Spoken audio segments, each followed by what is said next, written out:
Hello everyone, and welcome to my Lego room. My name is TJ the Brickwright, and today I'm pretty excited because I get to show you guys something that has been requested for a very long time, and that is this beautiful ship. By the way, Happy New Year to everybody. This is the Bat from The Dark Knight Rises. So this is the version that I showed off quite a while ago. I did just a couple of piece updates for this particular build. Because I wanted to put the instructions out for everybody. My plan was to actually do a tutorial for you guys today, but depending on how long the battery lasts on my camera will determine how long of a tutorial that we actually get. It may just be a little tips and tricks kind of thing for you guys today. So I originally built this build completely from memory and from looking at the promotional posters that they had of the ship, of the vehicle, just online. There was not as much of an online leak network as far as I remember, like the pirating networks that are around. I'm pretty sure there were, but I wasn't involved in any of those particular communities. So the only images I had were a few of them from some posters, and then my own memory of watching the movie, which I admittedly watched 3 times over the opening weekend. So it was a pretty awesome movie when it came out. Not as good as The Dark Knight, honestly, if I'm going to be straightforward about it, but still pretty good. All right, so one of the things that I really wasn't sure about and didn't fully realize until after the movie had come out is my back tail fins here that fold down like this. I only did that because I thought that would be the best way for me to get the shape of fins that I believed that it had to rotate down to the ground as a sort of landing gear. It turns out that's exactly what they do. So I got that completely right. The front guns and everything, the front engines, maybe not 100% accurate. And I kind of post this in the Rebrickable page that has the parts list and the instructions for free. You're welcome, Galaxy. And this, so you can go ahead and build this yourself. I will go ahead and start telling you a couple of things. The instructions that I put up on Thursday are a little bit off. The rotors underneath are a stud off. So I think what ended up happening is I was doing it partially from memory, and the fans on this actual version were missing.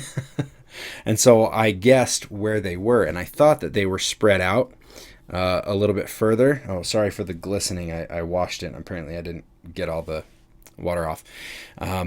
But what they're supposed to do is they're actually supposed to be as close together as they possibly can be, and that's so that they can do this, so that they can rotate together by hitting each other, which, isn't the best thing for Lego to be hitting each other over and over, but it's how I designed it, and everybody wanted the tutorial and instructions on how to build it, so that's what you get.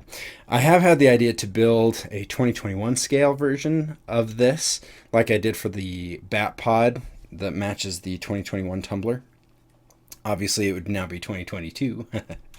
But yeah, that was one of the ideas. But this does actually sit on the back fins and the front engines.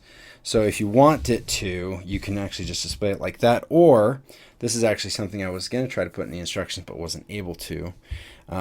Right behind this boat piece right here, there are 4 studs that are open on the underside, and that's exactly where you mount any kind of a stand for you. You just need a 2x2 something, and it goes right there, even with the fans on.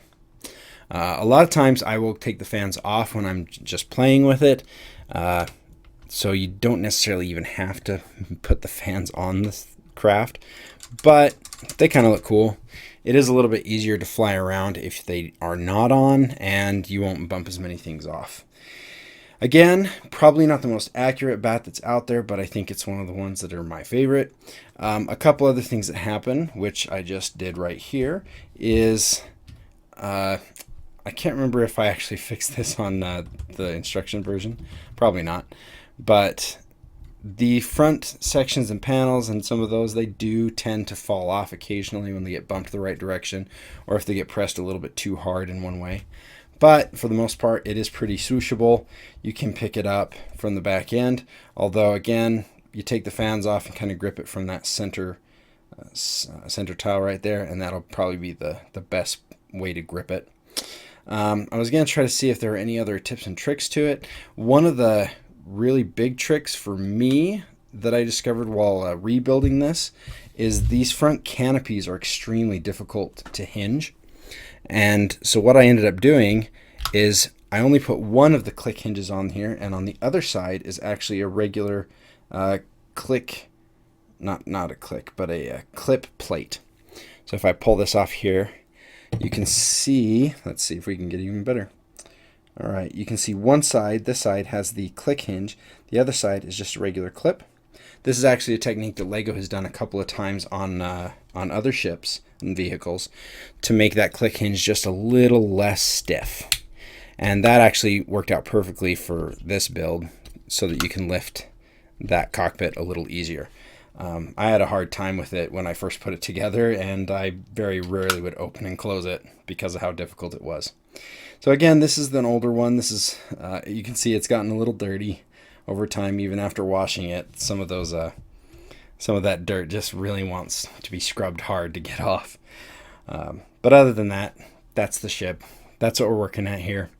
Hope you guys are having a great new year. I thought we'd start off the year with something fun and exciting, and I couldn't think of anything more fun and exciting than having a brand new set of instructions, and one that's been requested for such a long time. It's time for a new year, time for a new start. I've got some pretty big projects in the wings, as always. I'm sure those of you who've been with me for a while are kind of tired of me saying that. And then trying not to give it away. I have learned, though, that if I announce those things, they tend to take even longer than originally planned, because then the pressure gets built up and I start finding myself getting distracted into other things. But I do have one promise I'll be able to keep next week. I have an update on the LEGO game for everybody.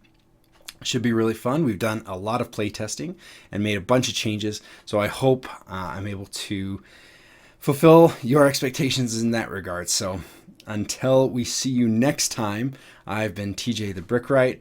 Play well. Bye.